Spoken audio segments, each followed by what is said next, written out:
J'ai pris l'exemple de trois opposants.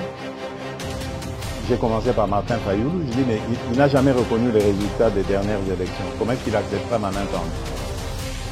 Moïse Katumbi était prêt à faire la même chose. Il avait même fait la même chose, mais grâce évidemment à la pression des siens, il a accepté qu'il rentre dans les institutions, mais lui reste borderline. Joseph Kabila, n'en parlons pas. Lui, il a carrément boycotté les élections et prépare une insurrection, parce que l'AFC, c'est lui. Je sais qui est derrière. C'est pas ma tête qu'il cherche, il cherche la tête du chef de l'État. Et qu'il sache que je ne vais pas reculer d'un seul pas. Mesdames et messieurs, bienvenue sur le Bela Peuple Télévision. Très heureux de vous retrouver dans le cadre de l'émission Nabisoto le Bela Ekolo. Lelo vraiment, pour fan de la beaucoup plus sur ma camboyozo les canaux consultation. Vous voyez que les différents acteurs des classes politiques qui ont cannabis ont consulté en vue à mettre en place un gouvernement d'union nationale, gouvernement à combat, gouvernement où il faut apporter des pistes de solutions. Na ba problème au mboka na biso zoleka kasi lelo tokozwa kaka deux personnalités bango to ko analyser ba message na bango après avoir été consulté par les conseillers spéciaux et chefs de l'État en charge de la sécurité. Et pour nakobeta masolo oyo to yambi mwana mboka Joseph Mbenza moko ya ba communicateur ya parti présidentiel UDPS et longo na Mbenza neto ko meka ko analyser propos ya ba acteur oyo to poni lelo ezali bongo ya liboso Vital Kamerhe et Yami Balé ezali bongo président Bahati Lukwebo baromi balende to komeka ko analyser makambo balobi après avoir été consulté. Alors merci à Steve Condé, notre réalisateur, merci aussi à AG qui est là. On a une émission au écolika dans les meilleures conditions. Mon mboka Joseph Mbenza, bienvenue. Merci Ndeko Mitterrand, merci pour l'invitation. Il y a que participer à l'émission et pour éclairer encore l'opinion sur ce qui se passe dans Mboka Nabiso, les Congolais sont de partout, nous sommes ensemble, nous avons la consultation, mais bon, interdit, peut-être ça la paix analyse. Parce qu'on dirait, comme il Luka, comme muselé biso tolo bate. On a violé les droits de biso, et ça dirait, mutumoko azofunda biso indirectement pas mukonzamboka, yebisa gilibo kange monoko, yebisa mbenza bokanga monoko na ba Congolais nyoso. Ça, on ne pourra pas accepter. Très bien. Alors, moi, Namboka Joseph Mbenza, parmi Bateau Baza déjà consulté, la première ministre Judith Suminwa Tuluka a consulté, président Sénat Samaluko a consulté, Bahati Lukwebo, Jean-Pierre Bemba, Mbosso, Augustin Kabouya, Bangoso Baza consulté, car c'est ce qui nous intéresse aujourd'hui. Nous avons choisi deux personnalités. Il y a Liboso Zali Bongo, Vital Kamerhe. Vital Kamerhe Azali, actuel président de l'Assemblée nationale, Azaki consulté lobby. Qu'est-ce qu'il a dit aux sorties? Il y a une consultation, Tolanda, un message à Vital Kamerhe. Comme ça, tu as une analyse. Il y a mon mboka Joseph Mbenza. Ami du M23 vers la patrie et déposer les armes pour qu'ensemble on reconstruise la République démocratique du Congo. Et qu'on dise au Rwanda, on ne va pas vous déplacer là-bas et à l'Ouganda. Nous sommes des voisins, on va les demeurer jusqu'à la fin du monde. Et il vaut mieux vivre en bonne entente qu'être des protagonistes chaque jour. Et nous avons dit aussi au Conseil spécial du président en matière de sécurité que le président, en ce moment, doit faire en sorte qu'on ne puisse pas tolérer que n'importe qui passe à la télévision ou dans les réseaux sociaux parler à son nom pour énerver justement cette démarche de la recherche de cohésion nationale et de recouvrir la paix dans notre pays. Plus nous sommes unis, plus nous sommes forts. Il ne faut pas qu'il y ait contradiction entre l'objectif, la pensée des chefs de l'État et les actes qui sont posés sur le terrain par les institutions, par les individus. Il ne faut pas frustrer les gens davantage si nous voulons aller très loin. Et moi, Joseph Mbenza, Kolanda Bongo, Vital Kamerhe, le président Vital Kamerhe, président de l'Assemblée nationale, tant que Silisi consultation Makambo lobby, même s'il n'a pas cité les noms, donc Motoyon soyez biqué, président Kamerhe a s'adressé bongo na mwana mboka Jean-Pierre Bemba tant à lobby que na moment autokomi et sengeli président à sala nyonso pona ko pekisa bato bazoleka na ba réseaux sociaux bazoleka na ba médias mais aussi donc bato baza na ba institution baloba makambo ils ont frisé cohésion nationale té, ils ont frisé unité nationale té. Tu dis que Jean-Pierre Bemba Mikolo ba bordure azobeta bandeko ya FCC ba ko sepelate mais Kamere pe a sepelité mon amoka. Bon, moi ça n'a un problème personnellement avec la personne de M. Vital Kamerhe. Mais j'ai un problème avec M. Vital Kamerhe na makamba lobaka, na makamba salara. Alors, ceux qui osent en fonction publique, fonctionnent à niveau mboka. Mais au qui qu'on se permet de traiter ou interdit de critiquer makambo zoloba. Parce qu'on a nzambete, ou l'équipe batunyu se peut de maëlete. Quand tu as une fonction officielle, on a mon moussala na biso. Vital Kamerhe a mon moussala na ngai. En réalité, normalement, il faut se comporter comme des serviteurs du peuple. Mais biso na Congo, et comment parce que balingi trop ba girofa, balingi trop ba cortège, biso to comme ba wumbu na bango. Negomit même consultation dans des abongo. Ba ministre belé ba bi ke ba rolongwa.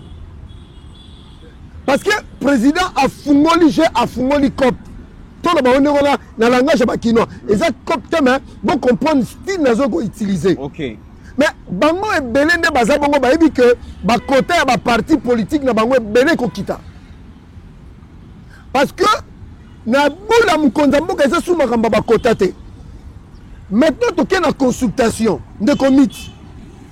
Na consultation wana. Moi j'ai aimé les propos du CG Augustin Kabouya. Aye tango ba consulter le bingana ko dévoiler makambuto sololité na kolobango le jour mukonza mboka reçoit rapport. Mais ils ont un mouton na mboko on dirait tumbola rabatu. Oh. Mais je vous dis la vérité. On dirait ce qu'a fait Boalobi na koloba nini pona énerver batu. Pona pesa batu kanda. C'est ce que fait M. Vital Kamerhe. Negomit, j'ai retenu deux choses. N'a pas propos M. Vital Kamerhe. En tant que Congolais, il faut décrypter, analyser. Il y a Liboso, il parle du M23 dans la consultation pour Konzambo Kabengi. Ah, Negomit. Joseph Mbenzanga a dit Kamerhe n'a eu qu'il y a M23. Le M23 doit déposer les armes. Pour tout solo la qui Kamerhe. Si on a Joseph Mbenzanga Vandaboye, n'etika ngwe le Gabongo parce que yo Kamerhe, aux Nzambe, Jésus-Christ, oui, amen. Alors bien M23 a déposé ma arme pour nous voulons construire la paix avec le M23. Hein? Va déposer ma arme. En fait, il veut préparer déjà l'opinion à une négociation avec le M23. Mais hier, monsieur le négociateur. Après avoir été monsieur le pacificateur, a commis monsieur le négociateur. Nazo Ebisayo, monsieur Vital Kamerhe n'est pas le porte-parole du président de la République. Mais ça, c'est blagué avec des Congolais, ça. On y a une consultation. On y a un cahier de charges. On y a une idée. On peut s'y consulter, point barre. Mais pourquoi se livrer un spectacle pour que le Congolais et le Congolais... Mais c'est pas normal, le comité. Mais il y a M. Vital Kamerhe. Gomato est tombé. Silence absolu. Bukavu, silence absolu. Bitumbala Walungu, silence absolu. Je mets quiconque au défi. Baby Sangai, il y a un morceau, botin de la Bissongo, dans la Peuple TV, ma numéro Zawana, où M. Vital Kamerhe a condamné Nanga de manière claire et nette. Mais c'est là le problème. Tonzela qui M. Vital Kamerhe ne commit dans le mois de février. Ils se sont tous tués. Mais nous avions été informés que certains notables y a sud qui vous passent la réunion à Kinshasa. La réunion a commencé en Swahili et la réunion s'est terminée en Swahili pour dire que Balingi Bilongo na bango ebe bate ceux qui M23 bakota bakota. Après quelques temps, tu as comme on a société civile à sud Kivu dans le bango de mission Oyo. Pour dire non à la bêtise de Paul Kagame et de Nanga et les autres. Personne. Tous. Ils se sont tués. Mais pourquoi? Congolais nous se posent question. Mais le lot commis comme on a battu pour un poste Pour garder ma quota na bango, ils sont devenus donneurs de leçons. Nous, Congolais, on ne peut plus accepter ça. Moi, je crois que avec tout ce qui est arrivé, le monsieur deviendra un peu plus réservé dans le langage, mais il vient encore narguer encore le Congolais et énerver encore le Congolais. Deuxième, je suis en train de dire à ce chef de l'État, Mboko eza na makambu. Obi mboko tola mukana ba problème nango. Kongo eza na information te. OK. Que ba propos ba tumususu bazo tenir na ba médias na ba meeting na ba réseaux sociaux, ça énerve les gens. Ils sont frustrés. Ils sont frustrés nani pour la nini. Nazo rappelé à monsieur Vital Kamerhe les propos que Joseph Kabila a tenus contre le président dans ses 3 sorties médiatiques. Pourquoi on critique un côté? D'ailleurs, le livre, comment dit le lot, non, nous contredisant votre livre temps. Pourquoi j'ai choisi Joseph Kabila? Est-ce que tu as déjà changé notre livre? Parce que tu as dit que la science est dans la thèse, l'antithèse. Il y a la mission antithèse, il y a un livre comment? Pourquoi j'ai choisi Joseph Kabila? Antithèse, dans mon foyer. Mais bozo luka cohésion, ben bazo tumbazamba. Non, mythe, dans le moment oyo, la vraie cohésion, tozo luka, il faut que bengana bambuma soit mabé dans Congo. Comment beaucoup luka cohésion na bato bambuma mabé? Je rappelle à M. Vital Kamerhe, Mohozi, l'aventurier fils de Museveni, il vient de publier pour dire que non, il est prêt encore à travailler avec son grand frère Joseph Kabila. Travailler avec son grand frère Joseph Kabila en tant que qui? Étant donné le M23, Monsieur Vital Kamerhe, tu veux nous fermer la bouche? Monsieur le président de la République, à l'objet que l'AFC c'est Joseph Kabila. Si quand on président de l'AFC c'est Joseph Kabila, bisoto c'est Pelissa, tout quand on minore biso. Parce que quand on tire sur Joseph Kabila, tu le dis qu'à Rwandais, ils ont frustré la cohésion nationale, c'est faux. À moins que, peut-être, ils posent un Camerounais. Tout Congolais est pris de paix de bon sens à soutenir Jean-Pierre Bemba. Donc, je peux commencer à douter de vous que vous êtes Congolais. Si tu t'attaques à Jean-Pierre Bemba sans citer son nom, entre M. Vital Kamerhe et M. Jean-Pierre Bemba, le Congolais ont choisi M. Jean-Pierre Bemba. Mais on a cohésion et unité vous allez la société. Non, le vous êtes frustrés bande ko ya PPRD bande ko ya FCC. Yo ngo ça la cohésion na remontu bande na mboko. Même les morts qui sont morts là, bako c'est quoi? Non bien, yo ça la cohésion nationale na Joseph Kabila na mboko. O ça la cohésion nationale na Chadari. Na mboko yo ça la cohésion nanga na mboko de remit bato nyoso bakufi les 18 millions de morts bakufi bakolaka la biso mabe na bandeli entre Jean-Pierre Bemba et M. Vital Kamerhe. Je préfère M. Jean-Pierre Bemba 1000 fois plus parce qu'il ne peut pas accepter que son Congo puisse aller aux mains des ennemis. On peut dire que Kamerhe a pris la défense de Joseph Kabila. Il a toujours pris la défense de M. Joseph Kabila et du M23. Voilà Vital Kamerhe. Le président ne veut pas vendre le pays, mais il veut négocier. Vous voyez que M. Kamerhe est capable de vous amener dans une grande confusion et vous vous perdez. Voilà Kamerhe. Et il est fort en ça. Président Lobi Bouya Kebo. Mais pourquoi il doit toujours se faire remarquer? Président que gauche et que droite. Et puis, nous sommes fatigués. Non, le monsieur est capable de vous amener dans une confusion. Vous perdez. Il est fort en ça. La dribbleur. C'est un monsieur qui parle bien. Bravo, monsieur Vital Kamerhe, vous êtes un bon parleur. Il faut draguer les Congolais. Il faut draguer vraiment le peuple congolais. Mais au final, il nous énerve. Mon cher ami, consultation n'était pas le... En fait, il a voulu seulement faire passer le message. Il y a occasion de se passer à Melakaï. Il fait passer le message. On est retiré à la Simana et Talibino. Bien, Yé pour naïe, à Betibo, à l'équipe, conséquence de ciment, débrouillez-vous. Mais c'est quoi le problème? C'est que bino bozo luka cohésion, bolo luka kimia, pour na caméra, bitumba tozo kokate sur terrain, c'est qu'elle est négocier kaka. Mais alors, non! Pour négocier, il faut pas qu'on frustre Kabila, M23, pas qu'on frustre Nanga.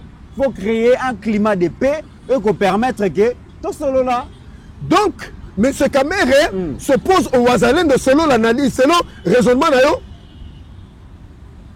Même dans Bukavu, je rappelle à M. Vital Kamere, qui vous na Bukavu, les jeunes ont écrit une lettre demandant à Nanga, les jeunes sont sortis pour dire non à ces gens-là. Bravo à Bukavu, vous êtes des braves, vous êtes une ville révolutionnaire. L'étude des Congolais, ils sont hostiles à Nanga. Ils sont hostiles aux Rwandais. Il ne faut pas cajoler les Rwandais. Il ne faut pas cajoler Kabila. Donc, même Bazo énervé, pas seulement dans l'opposition, mais dans la union sacrée, même Bazo dérange. Moi, j'aurais voulu que Kamere dise ce que Jean-Pierre Bemba fait, c'est un prof, n'a pas dans l'andi le Koloana. Pourquoi il ne le fait pas? En fait, ils ont expliqué aux Congolais. Tous les gens politiciens dans Mboka Oyo. Bango basala l'équilibre d'intérêt. Yoka bien. Les Congolais boka bien. Basala l'équilibre d'intérêt na bango. À cause d'un Félix, mais à un plan B, à un alternatif. À soigner. À soigner. Jamais. Ceux qui y accueilli, moi je suis là. Mais politicien congolais. Mais ils ont des politiciens d'être Jean-Pierre Bemba na Babiso. Nous assumons. Oui, qu'il y a et il y a. Nabandeli ba Congolais, nabandeli boka bien. Toza na mboka oyo, ba politiciens o bazala na plan A, plan B, plan C. Mais ngai nazaka na plan A, parce que Guinée nazaka na plan A. Jean-Pierre Bemba nazaka na plan A. Et baby. Mais ma moussou sont fait accueillir à se retrouver de l'autre côté. Où est Bissot fait ici à Keto Kendo Wapi? Négomite na tout na ba Congolais, Bissot se fait à Keto Kendo Wapi. Mais M. Vital Kamere et les autres peuvent aussi s'arranger avec les autres et ils seront là. Très bien. Tout ça, on a minguité Lelo. C'est aussi deuxième acteur politique, Ezali Bongo, le président Bati Lukwebo, président autorité morale et à parti AFDC et alliés. Yepe Bayamba qui est un conseiller spécial chef de l'État en matière de sécurité, M. Ebirand Kolungele. Et tant que Yepe a PCA qui a rendu Salaka, comme président Bati Alobi. Au niveau de l'AFDC allié, nous avons encore des choses à dire là-dessus, surtout à la suite du comportement du secrétaire permanent qui se met au-dessus des chefs de partis politiques et chefs de regroupements politiques. Ça, c'est quelque chose d'inacceptable. Un secrétaire reste un secrétaire. C'est pas à lui de se donner le rôle de dirigeant. Il prend même le rôle du chef de l'État par moment. Et donc, nous avons dit que cela aussi peut être une source de frustration. Nous avons pensé qu'il fallait beaucoup de considération pour les partenaires et les alliés politiques et surtout éviter le débauchage parce que de plus en plus nous avons constaté qu'il y a en tout cas une floraison de flatteurs, de courtisans et je crois que il ne faut pas trop écouter les courtisans, il faut voir les gens qui travaillent réellement pour cimenter la cohésion nationale. Et donc nous, au niveau de l'AFDC allié, comme vous le savez, nous soutenons avec force le chef de l'État, son Excellence Félix Antoine Tshisekedi Tshilombo dans son combat pour le retour rapide de la paix. Et nous avons dit que toutes les voies sont les bienvenues pourvu qu'elles nous conduisent à la paix. Donc toutes les voies, que ce soit les négociations directes, avec ceux qui nous agressent, que ce soit les initiatives comme celle de Senko et SCC, que ce soit l'initiative de Doha, que ce soit l'initiative de Nairobi et aussi la cohésion interne, toutes ces voies-là doivent nous permettre rapidement de revenir aux fondamentaux pour que nous puissions bâtir une fois pour toutes une armée solide, parce que sans armée, tout le monde viendra toujours nous enquéquiner et donc nous devons en être conscients pour que nous mettions l'accent sur la bonne gouvernance dans tous les secteurs, en commençant par le secteur sécuritaire et les autres secteurs de la vie nationale. Voilà ce qu'a été notre rencontre. Merci. Apparemment, toko luka cohésion, toko luka unité nationale, mais apparemment, il y a la majorité parlementaire à chef de l'État, cohésion, égalité, unité, égalité, frustration, ça m'a cassé. Tu l'as dit, président Bahati Lukwebo a collé là. À l'objet secrétaire permanent à l'Union Sacrée. À ce moment, Makambu a commis qu'on s'est comporté le col chef de l'État, a commis qu'on s'est comporté le col chef, il y a président, il y a groupement politique, il y a groupe parlementaire et tout ça. Frustration, ça m'a cassé. À l'objet, il y a débauchage, il y a débauchage, ici là, na Kabila, na départ à Kabila. Nous avons débauchage, style le Zali. Tant que beaucoup de cohésion, unité, Yamboka, mais la famille présidentielle, par la majorité présidentielle, qu'on a unité, égalité. Na tribal te na ozalango pété. Mais na Sud Kivu, je préfère Bitachou. Oh. Mais oui, Bitakwira, c'est le vrai leader de Sud Kivu na moment Oyo. Na liambongo na été, na bien en face te, to solo na te, mais les actes que Bitakwira a posés na Sud Kivu, awa na Kinshasa, c'est lui que nous intronisons le vrai leader du Sud Kivu. Donc, le petit-fils de sa grand-mère, à celui Rio. Na Congolais na Congolaises nyoso. Lelo na Sud Kivu, le vrai leader c'est dévoilé au grand public. C'est Bitakwira qui a pris le risque et le courage de défendre le chef de l'État quand les deux leaders se sont tués. Mais est-ce qu'il a fini Moutou? Bon, et pasteur Guili, comment Luka Bokata place ni Bokata? Est-ce qu'il a fini Moutou? Même Boji Boye. Na lobby boy. Est-ce que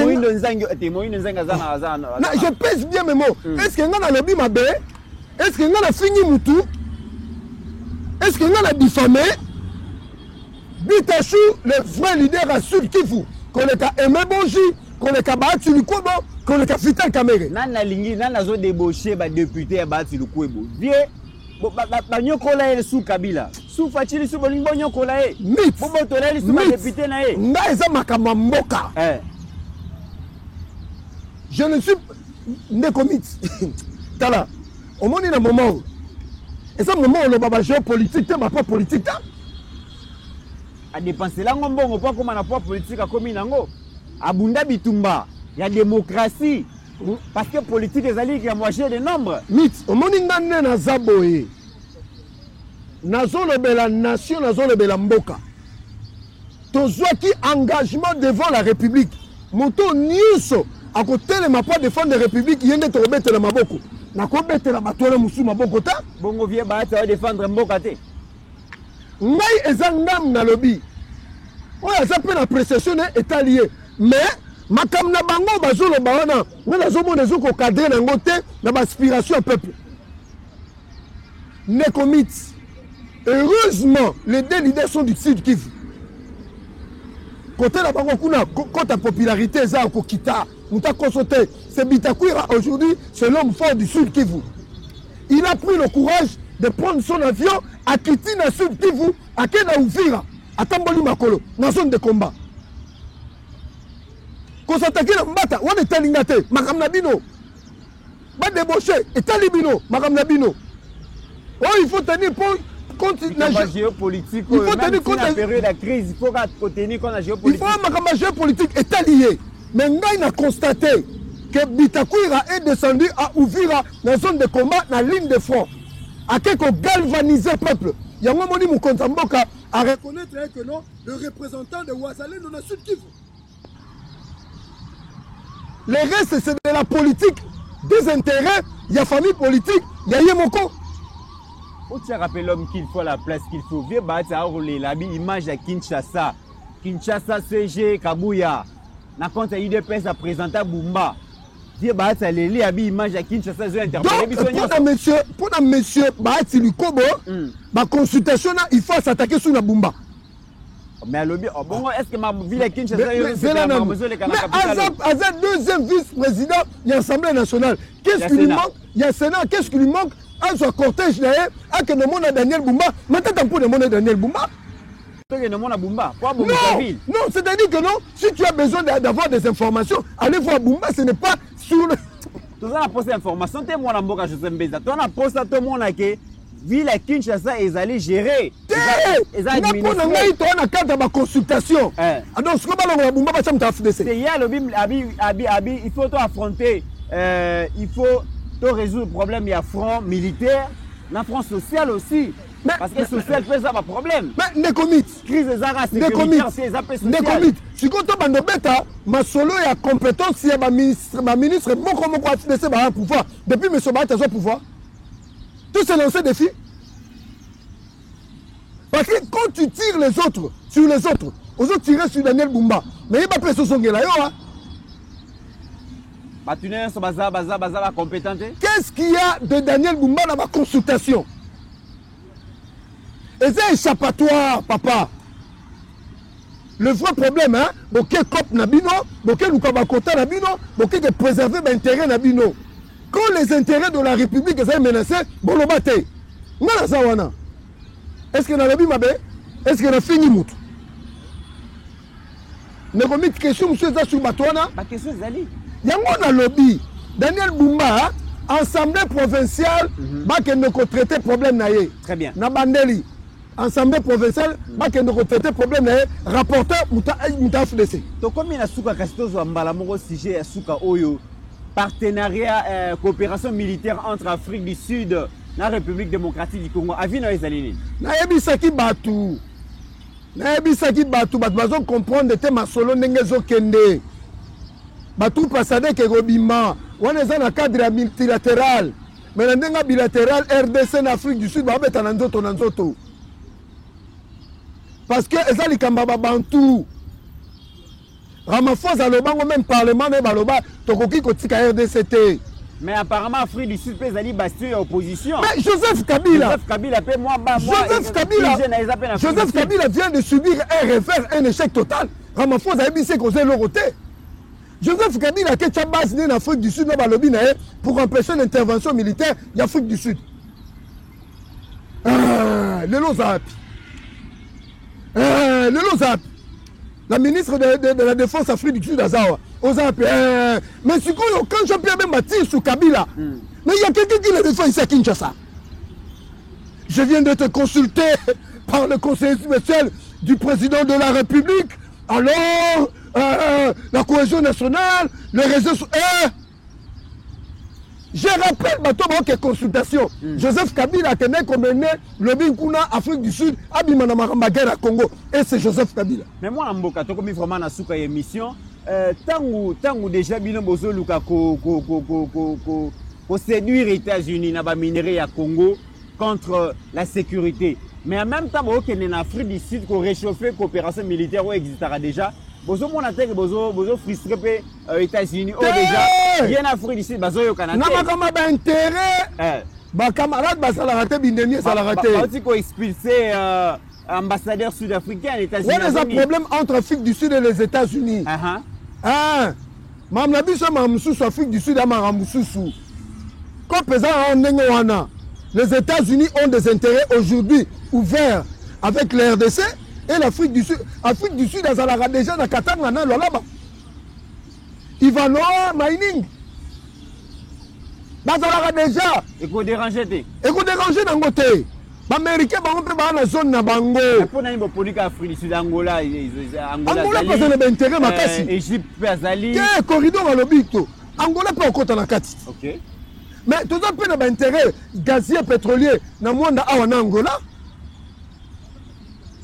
Président le Baki, il y a sa exclusivité. Moutouna Moutou, a retiré par Naé, tu coopérer, tu gagner, tu peux gagner. Point barre. Très bien.